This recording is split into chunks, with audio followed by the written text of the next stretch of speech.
What are the origins of trademarks? Scholars of antiquity credit early Bronze Age potters with creating the world's first trademarks by imprinting their works with distinctive markings. We assume that these marks were meant to indicate the origin of a particular work or the identity of its craftsman, but the historical record is not conclusive on this point. However, an examination of the potter's seals found on Corinthian artifacts dating to 2000 BC suggests this is a reasonable supposition.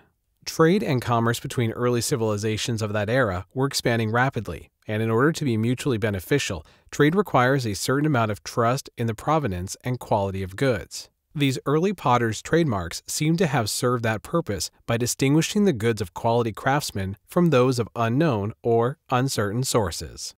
Trademarks have always been inextricably bound up with commerce, and as commerce grew and developed over the centuries, so did the use of trademarks. Marks have been found, for example, on works ranging from Egyptian pots to the swords of Roman blacksmiths. But trademark use really expanded with the emergence of powerful craft guilds in the medieval period. Their marks identified a work as being made by a particular guild or member of that guild, and therefore continued the long tradition of identifying the origin of goods. But medieval trademarks also served other functions.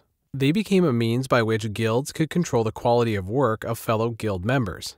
Because of a trademark's association with quality, they also became a source of competitive advantage in the market.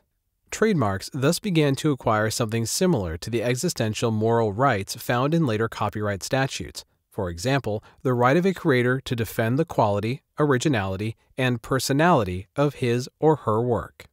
Trademark use in medieval times also acquired a public interest function. As Arthur R. Miller and Michael H. Davis note in Intellectual Property, Patents, Trademarks, and Copyright in a Nutshell, statutes dating back as early as the 13th century show that trademark was eventually recognized as having social consequence. These statutes were meant to protect the public by preventing the sale of unidentified goods whose quality could not be ascertained. One notable trademark from the time was that of Lowenbrau Brewery, which claims to have used its lion mark since its founding in 1383.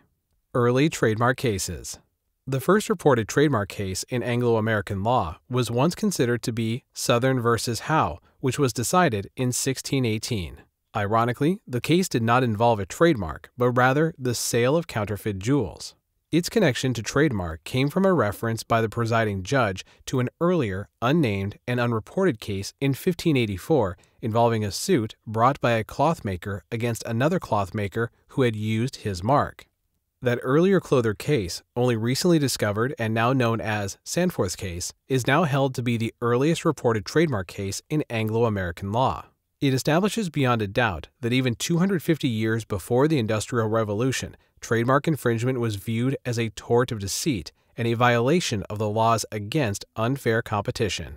A contemporary legal report describes SANFORTH'S case. The action upon the case was brought in the Court of Common Pleas by a clothier, that whereupon he had gained great reputation for his making of his cloth, to his benefit and profit, and that he used to set his mark on his cloth whereby it should be known to be his cloth, and another clothier, observing it, used the same mark to his ill-made cloth in order to deceive him.